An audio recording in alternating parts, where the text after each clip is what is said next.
Disclosure, dude. Let's get back to it, because certainly not going away, right? Oh, there's a lot has happened since the last show. Yes. And we actually filled up an entire show once on this one subject, but a hell of a lot has happened. It's been revealed that the ATIP, the Advanced Aerospace Threat Identification Program, apparently it closed in 2012. Literally, that's true.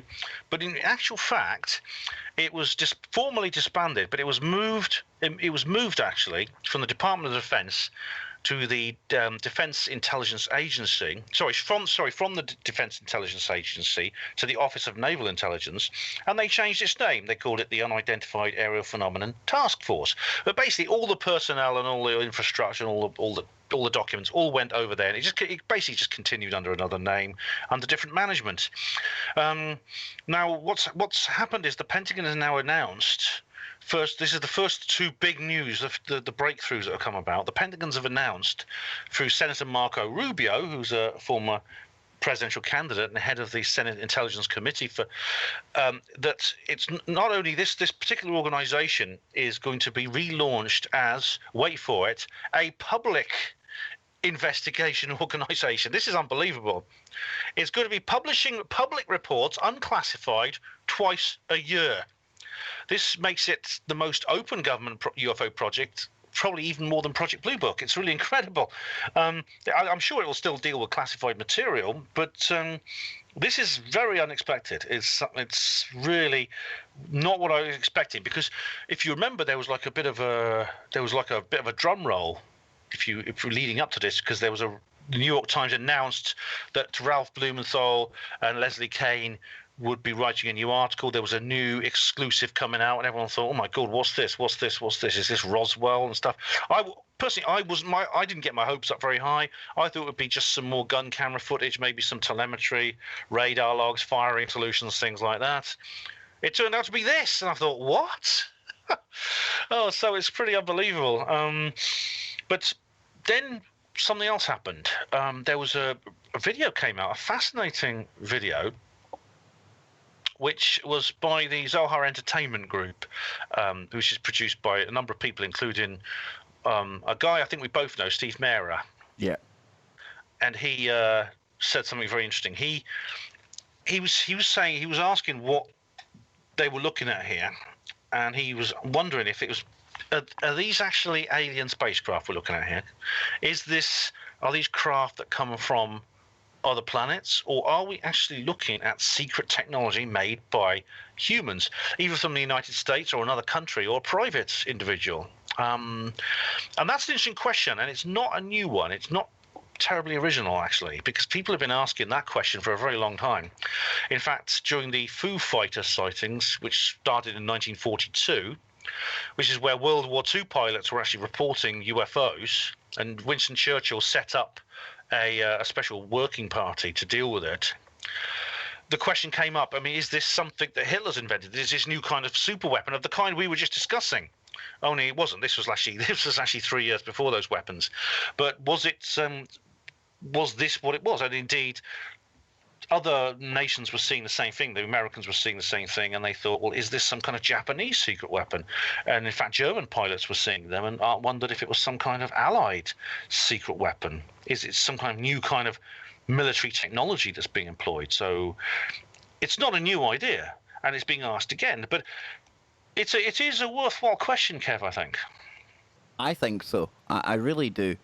The way I look at it as well is, if we have the Germans with anti-gravity technology, etc., and it did make its way over to the US, and they've been playing around with that for over 60 years, the mind boggles as to what kind of craft they actually have. And people might say, well, why keep it so hidden then, Kevin? And why not just come out and tell us, well, we've had it, etc.? Well, I would imagine a lot of people are going to get kind of pissed when they find out that, we've been relying on air travel, aviation, the way it has been, stinking up the planet. Everyone's big on harming the planet and protecting the planet. We could have got off that years ago if we'd been allowed access to this type of technology. So that's why I wonder, Ben, if all of this is a slow rollout of technology that's been ours all along, but they're going to claim that it's come from crashed retrievals or something of the sort. I doubt if it'll make any difference where it actually comes from, because basically, because you said it yourself, if this is some kind of secret technology they kept quiet for 80 years, almost now, the idea is, well, why have you been using fossil fuels? Why have you been destroying the earth with coal-fired power stations? Why have we let people live in poverty because they don't have enough energy? Why are we letting people die of thirst in droughts? You see, that ties us into the main disclosure issue, which is the enormous, basically a public relations problem which will emerge if there was a full disclosure. I mean, this is regardless whether this energy source comes from analysing the wreckage of crash flying saucers or something that we developed ourselves in the secret laboratories, firstly in Germany and then in other countries. So that really doesn't make an awful lot of difference, I think. What I do have a few issues to do with this, actually. Now, firstly, if this is some of our secret technology, which can't be ruled out. I mean, Steve Mehrer actually says we can't rule it out, and indeed you can't if you really believe that there is a secret space program which is operating independently and has been since World War II. Yeah, you can certainly say it can't be ruled out, but there's some issues connected to this that makes me wonder how that fits. Firstly, if it's been going on for so long, I mean, if this was usable human-made technology back in 1942, then it's obviously the secret's been kept a very long time. Now, there are indeed secret projects being developed by the government. In fact, the SR-71 Nighthawk, the famous strike aircraft, the so-called stealth fighter, that work on that actually began in the 70s. Yet it was only Hold that thought, declassified. Ben. Hold that thought. We're on Okay. the break. Dang, dude. We will be Tempest right Fusion. back.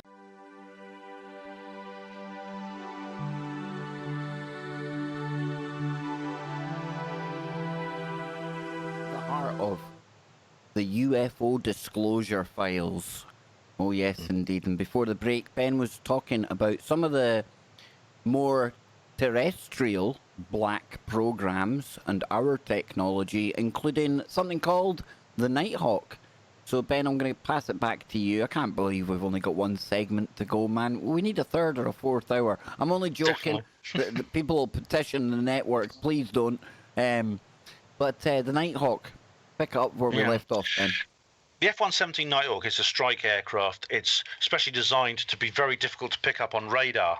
It has the radar signature of a sparrow because of the way it's shaped and the materials that are involved in it. However, it is a conventional aeroplane that doesn't involve anything significant in terms of esoteric stuff like we were talking about Hitler was developing. However, its development began in the 70s, and it remained in complete secrecy. It was completely denied and not published at all until 1988.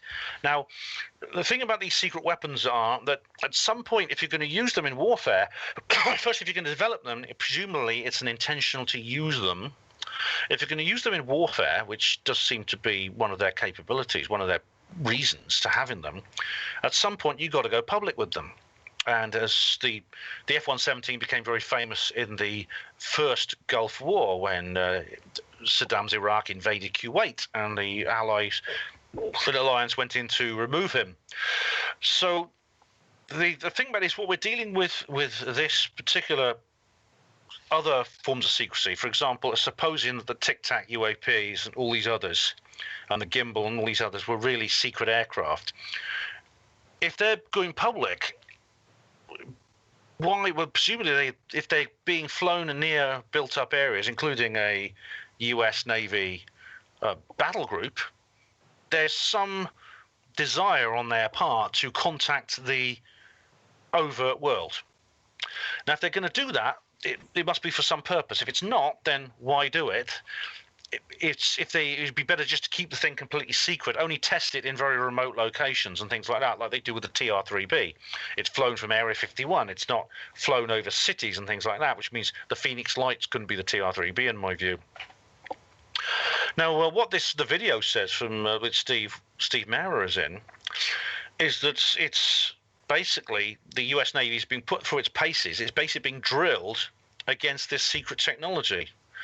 If that's the case, then why would they do that? Because the U.S. Navy has its own ability to test itself using conventional means. It regularly goes on exercises. It has research and development missions all the time. So I wonder why they would do that. And also, and this is an important question, did the USS Nimitz and the other ships of the fleet have a live fire capability at the time of this operation?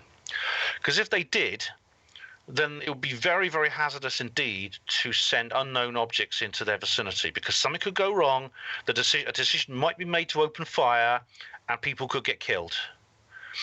So this leads me to believe that this makes it less likely that this is something certainly made by the United States, but also unlikely to be made by a human operator anywhere else. This, I think, lends weight to the fact that these are not man-made objects. They're intelligent creations. They're obviously artificial, but they're not made by humans.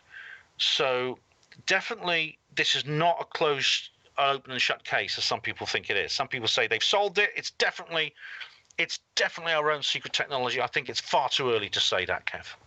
Yeah, it's far too early to make a determination. The only thing I would kind of not like argue with you over, but come back with is, with some of the maneuvers that we're seeing, I do wonder if they're piloted by humans, if they are ours. And we had the other day, we had a F-16 pilot handed his own ass by an AI that took it on in a dogfight, and human lost. So we know that the autonomous ability could be there. I'm like you, Ben. I don't know. I could make a really good, compelling case either way, both otherworldly and terra firma. But which one of those actually connects to the truth of the matter? I really don't know, man. There's no way of knowing at the moment. I mean, the maneuverability, the maneuvers we see from the craft indicate that this doesn't have a conventional propulsion system, because if it was a man craft, for example, then the pilot could not survive the inertia. Yeah, exactly. I mean, the G-force would wipe you out. Well, the people like David Fravor who fly these existing aircraft with conventional technology, they have special trusses within the legs of their flight suits which squeeze their legs to keep the blood out of their legs when they're going through tight turns. Because if they didn't, the blood would all flow down to their legs and they would pass out while they were in the cockpit. You can see in many actual videos of that when the pilots are training. They're kind of they're exerted to great G-force, and you see them almost passing out when they're in training. And wow, dude. Yeah, that's about 5 or 6 Gs. Yeah. And at that rate, basically your blood becomes so heavy that your heart can't pump it all the way around your body, and it just goes straight downwards towards your feet. Now, if you increase that, now we're looking at things which with many more Gs which would crush you, would literally crush any living organism in there, would be crushed, which means even this could be a drone, you could say, but then the drone itself, the workings of the drone, they also get crushed. I mean, the mechanics of the thing also subjected to gravity. But there is another possibility, Kev, and this counts whether it is extraterrestrial or man-made. It could be able to create its own gravitational field that could cancel out the effects of inertia. Yep. Now, which would mean as far as anybody inside that craft was going, they wouldn't feel any movement at all. They wouldn't even need to wear seatbelts. So that's a possibility, and that's another possibility. And there's many others that we could go into, that these are some kind of plasma or God. No, I like where you are. I brought this goes on and on. I brought this up the last time when this conversation came up, and the whole gravity well thing, that's definitely on the table for me. It was The Drive.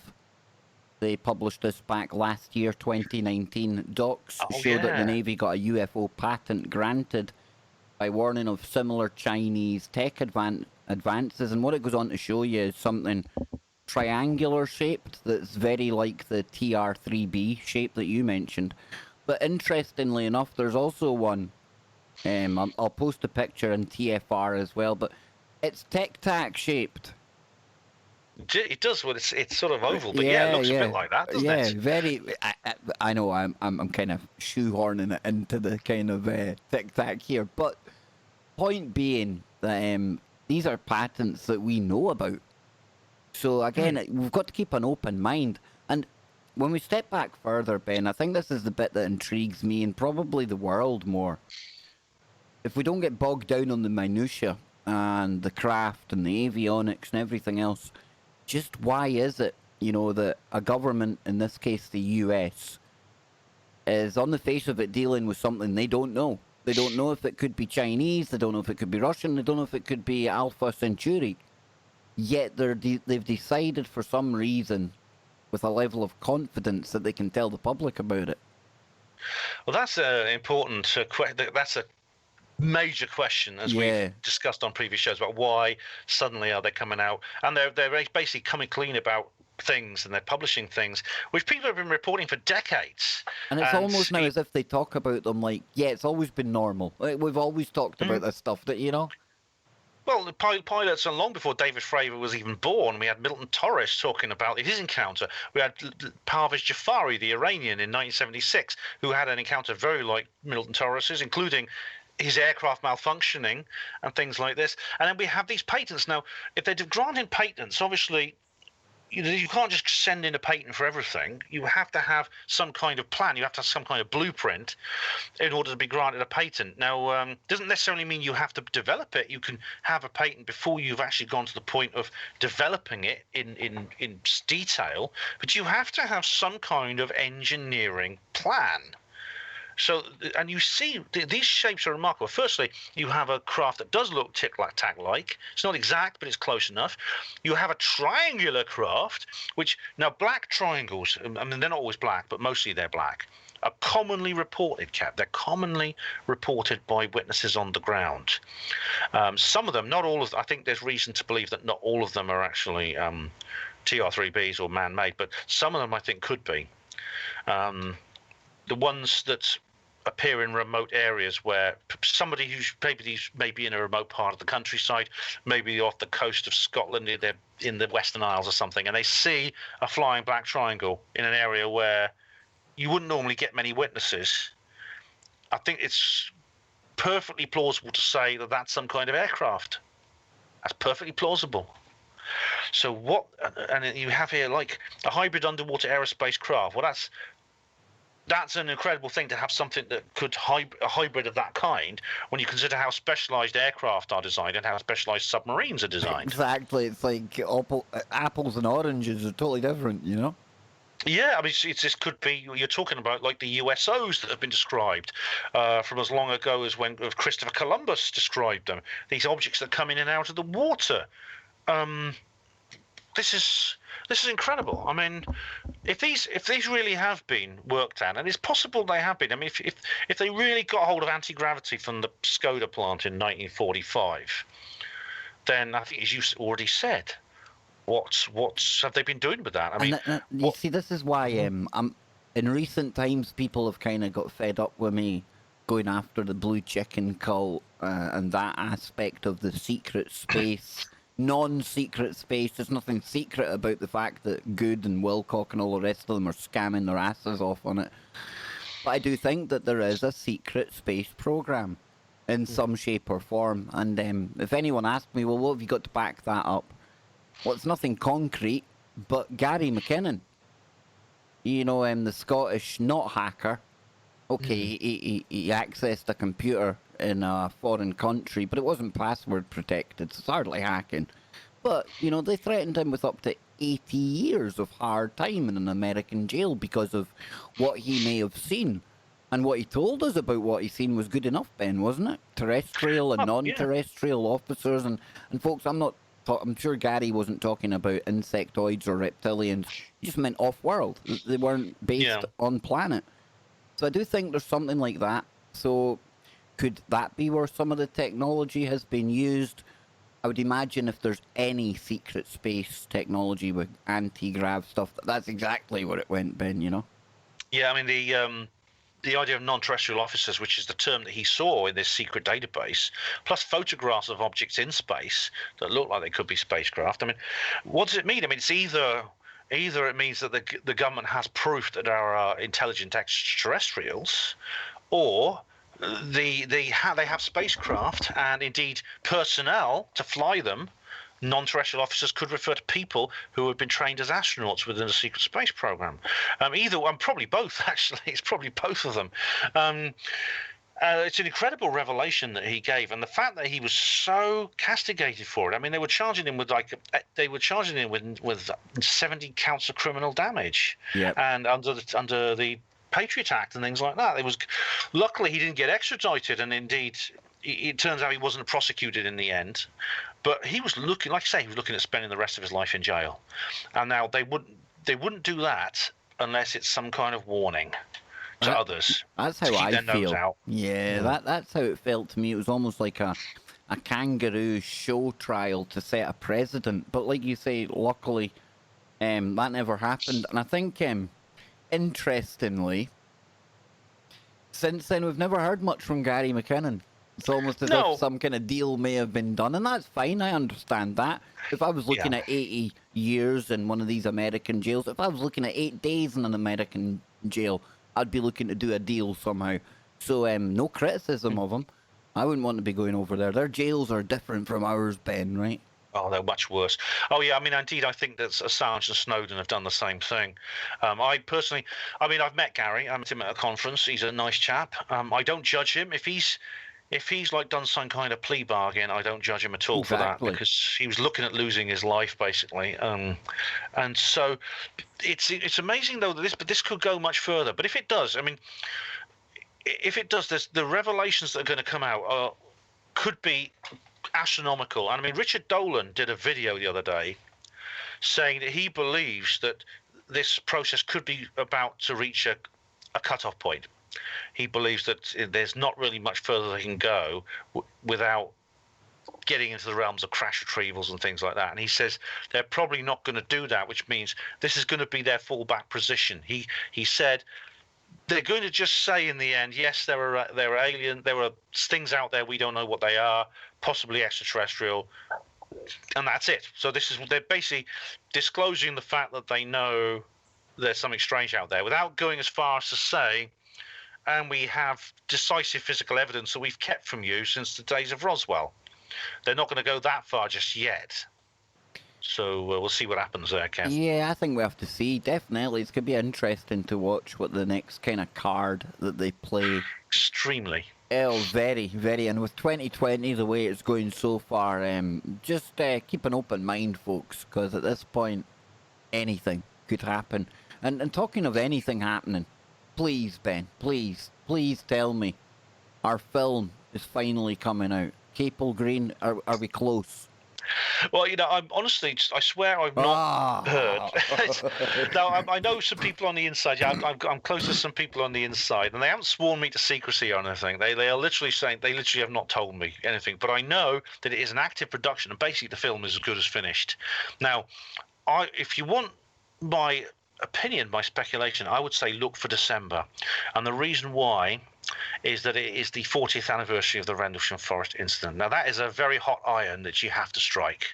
Because just think about what that means to launch this film close to the 40th anniversary. I know that at the 40th anniversary there's going to be a big conference. There's going to be a lot going on. I'm going to be down in Woodbridge and at the various events. I suspect there will be a big screen premiere sometime around that time. So check that out. Oh, now you got me excited again, dude. You got me excited. So Ben, what else have you been keeping an eye on in the world since we last spoke?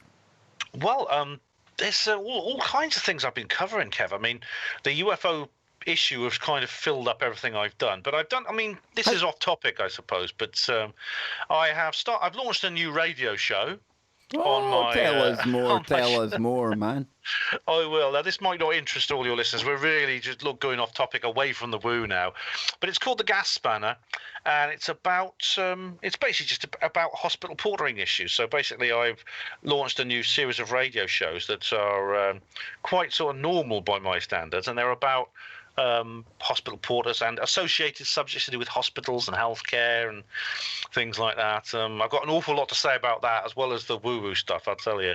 But I mean, I've uploaded the first episode, and I'm quite pleased with it. You're a man of many talents. You wear many hats, Ben. You really do. And we were talking before the show. You had attended the Northeast Conference. Tell us more about that, because, I mean, conferences happening. You mean people are getting together? Like, it's unbelievable, isn't it? What's that like, Ben? It was so wonderful to get away, Kev. It really was. I mean, it wasn't the first time I've been away, because I also went to the Basis Project to do some filming there.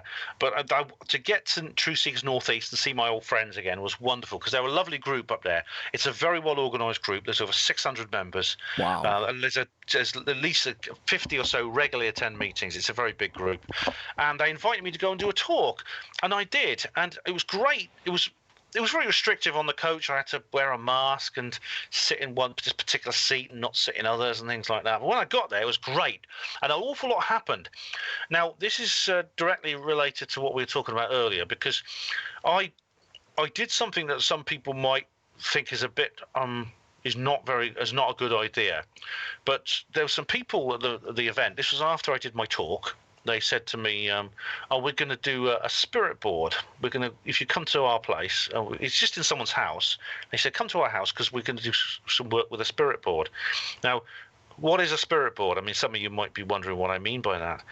It is basically a board with you put like a series of letters and numbers around the outside of it, and you have on it a glass where everyone puts their finger on it and it moves around.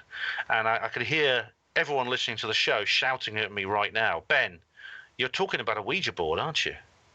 And indeed I am. I mean, a spirit board is essentially the same thing. Now, I'm well aware of the risks. We're getting back into the Crowley stuff now, how you shouldn't meddle with things. And I agree. But it was a kind of say yes or no situation, and I am an adventurous type of person. You know? And I thought to myself, my viewers and the people like you, Kev, might not have thought much of me if they said, well, I could have gone to a spirit board event, but I decided not to because it wasn't safe. So what I did was I went along, and it turned out I was relieved. What I did was I did a protection spell. I was talking before about protection spells. I just sat quiet, I imagined myself surrounded by a high fence. There's all kinds of different protection spells you can do. They're very easy to do. They're very effective. They're in line with natural law, so they don't take much effort. And I went in there. And when I was in there, firstly, it wasn't just a bunch of teenage students meddling around. Yeah, exactly. Yeah. There was no alcohol permitted. No, I deliberately stopped drinking like an hour before I went there, so I wouldn't be drunk when I went in there. And there were two of the people there were mediums, and they did another protection spell before we started. And then we started using the glass, and several messages came through from people, including someone who had lived in Norway in the 1940s and died in the 1940s. There was some older people. There were some people who said they had grandchildren living near where somebody lived, and it was amazing, Kev. Absolutely amazing. I'm glad I did it. And yeah, I mean, I felt safe. I felt very safe there. You think of the randomness of that, folks. Ouija boards, spirit boards, people will always be skeptical and think there's somebody pushing the glass. But I would say to them, if you're going to push the glass, why make it obscure, like something like Norway 1940s? Surely you would go for maybe some famous character, something a bit more dramatic. I don't know, but Ben, you know what you're doing. You don't have to tell me. You're a big boy, and I imagine that if you go into these situations that you absolutely take care of not just yourself, but everyone there as well. So, yeah, I think these things, if it's done right, I certainly don't stand in anyone's way, Ben. You're the same as me. Each to their own, as long as you're not harming anyone else physically, But as long as you do things safely, yeah. It's worth it. I went there to learn. I went there to get involved in these sorts of things. I'm interested in spiritualism. And sometimes some of the things we do involves risks, but I think you can take calculated risks at a certain time and get a lot of benefit from them. So did you have to wear the mask at the